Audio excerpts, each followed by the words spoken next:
Hello everyone. Today we are going to start with another important topic, that is jurisdictions under Civil Procedure Code 1908.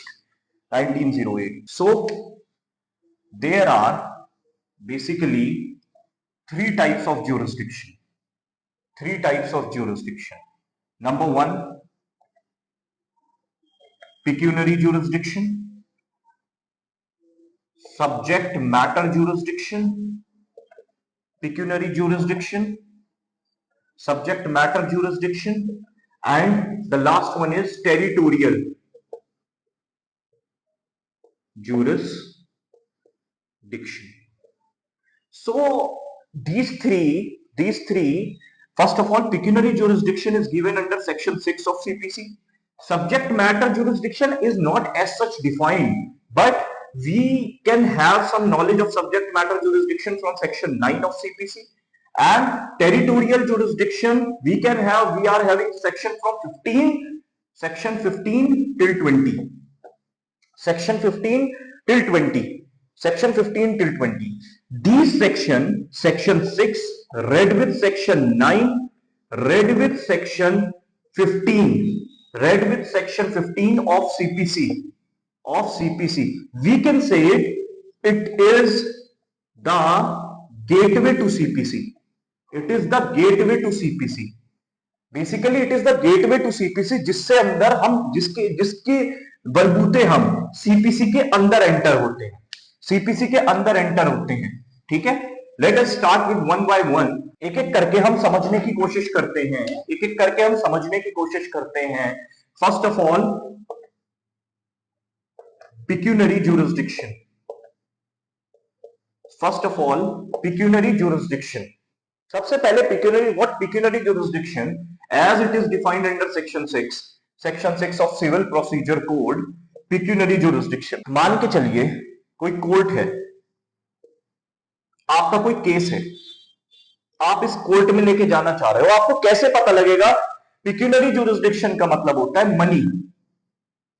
Money value of your case, money value of your case या suit, money value of your suit, basically money value of your suit, monetary value, और अच्छा term है monetary value of your suit. तो मुझे अब कैसे पता लगेगा कि जैसे ये कोर्ट है, हर कोर्ट की एक अपनी जुरिस्डिक्शन, पिक्यूनरी जुरिस्डिक्शन बना रखी है कि ये कोर्ट बेसिकली, अगर हम जैसे जुरिस्डिक्शंस की बात करें या फिर हायरार्की ऑफ सिविल कोर्ट्स की बात करें, high court, district court, district court के बाद civil courts, civil courts, civil court में भी सिविल जज जूनियर डिवीजन और सिविल जज सीनियर डिवीजन, उसके नीचे आते हैं small causes court, small causes court. तो अब हमें इसके हिसाब से ये कैसे पता लगेगा? हमने क्या कर रखा है, हर कोर्ट की एक पिक्यूनरी जुरिस्डिक्शन डिसाइड कर रखी है.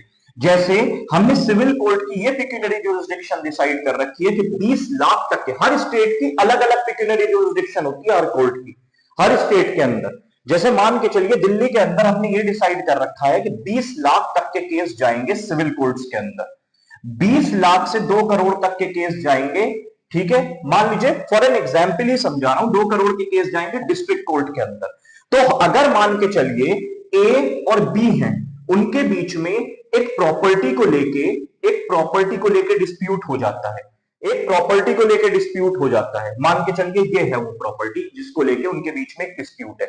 ठीक है, अब ए इस प्रॉपर्टी को लेके किसी कोर्ट में जाना चाहता है जिस प्रॉपर्टी की वर्थ मान के चलिए 50 लाख रुपए है, 50 लाख रुपीस है इस प्रॉपर्टी की worth.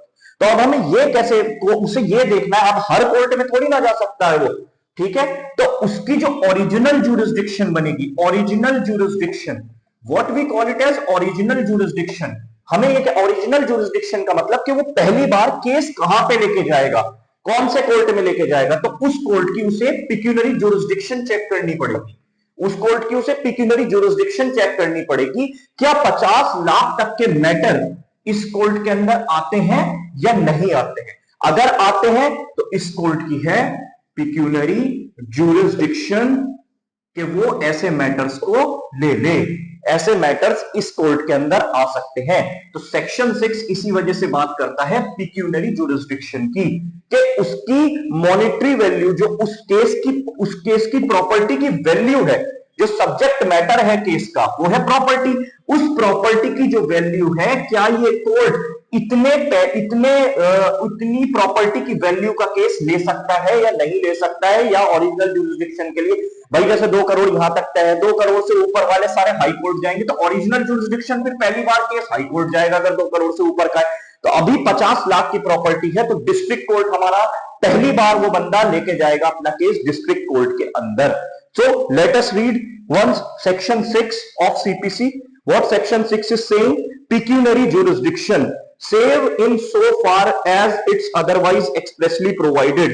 Nothing herein contained shall operate to give any court jurisdiction over suits the amount or the value of the subject matter of which exceeds the pecuniary limit of its ordinary jurisdiction.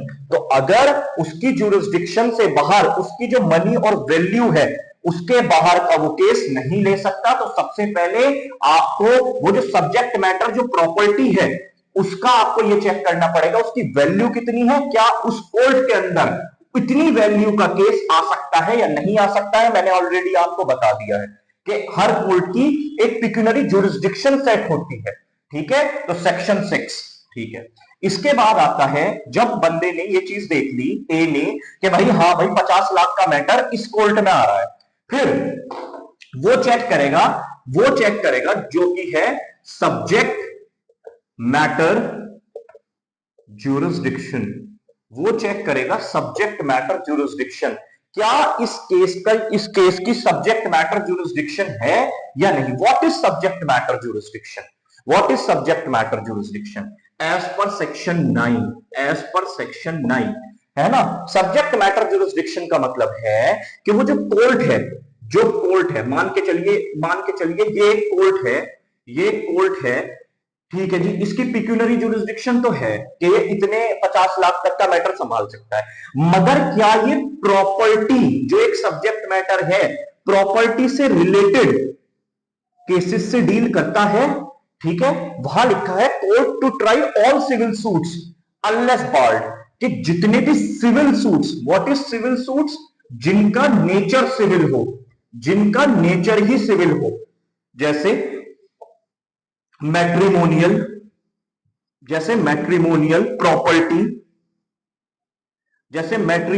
Property, ये सारे के सारे civil nature के हैं। मगर वहां क्या लिखा है, अनलेस बार्ड का मतलब कि भले ही वो सिविल नेचर के हैं, मगर किसी तरीके का एक्सप्रेस बार्ड लगा हुआ है। जैसे कि रेंट के मैटर्स होते हैं, रेंट रिलेटेड मैटर्स होते हैं, कि अगर रेंट से रिलेटेड मैटर है, भले ही वो सिविल नेचर का है, मगर वो सिविल कोर्ट में नहीं जाके वो रेंट कंट्रोलर के पास जाता है।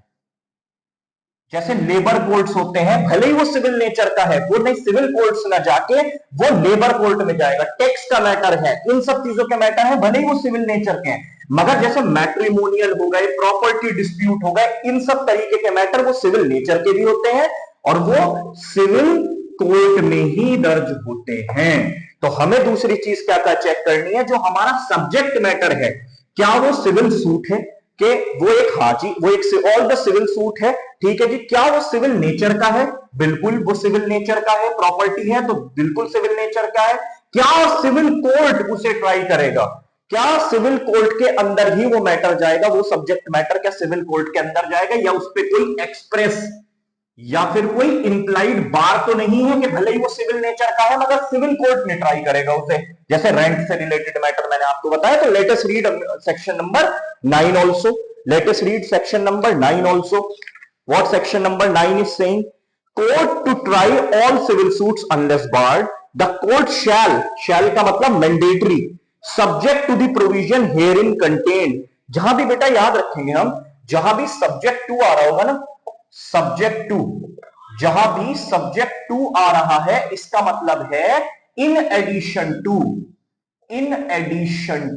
के हियरिंग कंटेंट के मतलब सारे ये कह रहे हैं प्रोविजंस को साथ में लेके पढ़ना, ठीक है, साथ में लेके पढ़ना। The court shall subject to the provision herein contained have jurisdiction to try all civil suits of civil nature.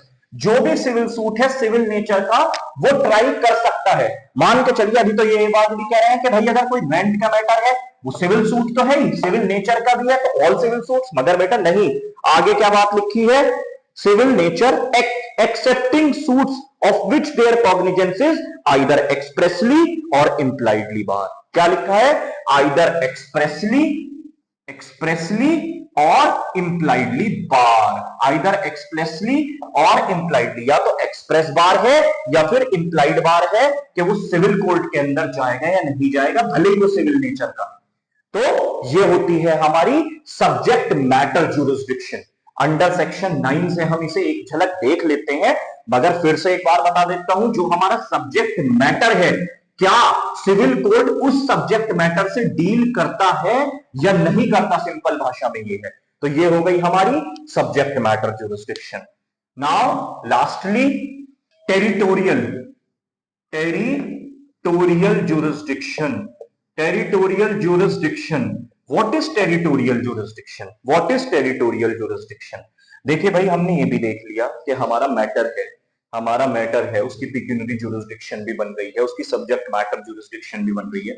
हमें एरिया भी तो चेक करना पड़ेगा। मान के चलिए ये कोर्ट है और ये आपकी वो प्रॉपर्टी है जिससे रिलेटेड आपका डिस्प्यूट था, ये आपकी वो प्रॉपर्टी है जिससे रिलेटेड ये आपका डिस्प्यूट था। तो आपने ये चेक करना है कि ये कोर्ट की टेरिटरी, जितना ये कोर्ट की ज्यूरिसडिक्शन मान के चलिए यहां तक लगती है, ये कोर्ट इतने ज्यूरिसडिक्शन को, इतने एरिया ज्यूरिसडिक्शन को कवर करता है। तो हमें ये चेक करना पड़ेगा कि इस कोर्ट के एरिया टेरिटोरियल ज्यूरिसडिक्शन के अंदर आपकी प्रॉपर्टी आ रही है या नहीं आ रही है, उससे बाहर आ रही है। उससे बाहर आ रही है तो किसी और कोर्ट की टेरिटोरियल ज्यूरिसडिक्शन के अंदर आ रही है वो प्रॉपर्टी, तो आपको उस कोर्ट जाना पड़ेगा। ठीक है, और इसीलिए सेक्शन 15 ये बात कहता है, सेक्शन 15 ये बात कहता है, जरा ध्यान से देखेंगे सेक्शन नंबर 15, जो गेटवे टू सीपीसी हम पढ़ रहे हैं। तो सीपीसी के अंदर सबसे पहले आपने pecuniary jurisdiction, subject matter jurisdiction, आखिरी है टेरिटोरियल ज्यूरिसडिक्शन। ठीक है, आगे क्या लिखा है, court in which suit to be instituted, every suit shall be instituted in the court of lowest grade competent to try it, in the court of lowest grade competent to try it। मतलब territorial jurisdiction में जब आपने check कर लिया है कि हाँ भाई कि वो इस टेरिटोरियल ज्यूरिसडिक्शन के अंदर आ रहा है, तो आप ये देखो कि कौन सी लोएस्ट ग्रेड के अंदर वो फॉल कर रहा है। उसके लिए आपको क्या चेक करना पड़ेगा, अपनी पिक्यूनरी ज्यूरिसडिक्शन भी चेक करनी पड़ेगी, अपनी सब्जेक्ट मैटर ज्यूरिसडिक्शन भी और अपनी टेरिटोरियल ज्यूरिसडिक्शन भी। ये तीनों ज्यूरिसडिक्शन के हिसाब से आपका लोएस्ट ग्रेड कोर्ट, जैसे मैंने बताया हाई कोर्ट, डिस्ट्रिक्ट कोर्ट, और कौन सा कोर्ट है आपका, सिविल कोर्ट, जो कि सिविल कोर्ट जूनियर डिवीजन है, सिविल कोर्ट सिविल जज सीनियर डिवीजन है, सिविल जज जूनियर डिवीजन, सिविल जज senior division, small cause court. तो हमें ये चेक करना है कि वो मैटर हमारा लोएस्ट ग्रेड कौन सा बैठ रहा है, कि भाई इस एरिया ज्यूरिसडिक्शन में आ रहा है, ठीक है जी, टेरिटोरियल ज्यूरिसडिक्शन इस एरिया की बन गई, ठीक है जी। क्या ये वाला कोर्ट, क्या ये वाला जो एरिया कोर्ट है इतने पैसों का 50 लाख तक का मैटर देख रहा है, हाँ जी 50 लाख तक का देख रहा है, अच्छा जी देख भी रहा है। क्या ये वाला जो कोर्ट है, क्या ये सब्जेक्ट मैटर प्रॉपर्टी से डील करता है, ये प्रॉपर्टी का मैटर, क्या ये जो सिविल कोर्ट है, क्या ये सिविल नेचर के सूट्स को ये वाला सिविल कोर्ट डील करता है? अगर डील करता है तो this completes your gateway to CPC, gateway to CPC, that is section 6 read with section 9, read with section 15. So these were the three jurisdiction. First of all, pecuniary jurisdiction, subject matter jurisdiction, and lastly the territorial jurisdiction. क्या वो उस area territory के अंदर आता है जहां की court की जुरिस्डिक्शन है, कि उस एरिया के मैटर सारे के सारे इस कोर्ट के अंदर आएंगे। So this what we call it as territorial jurisdiction. So thank you so much, and we'll meet again with a new content, and till then all the best.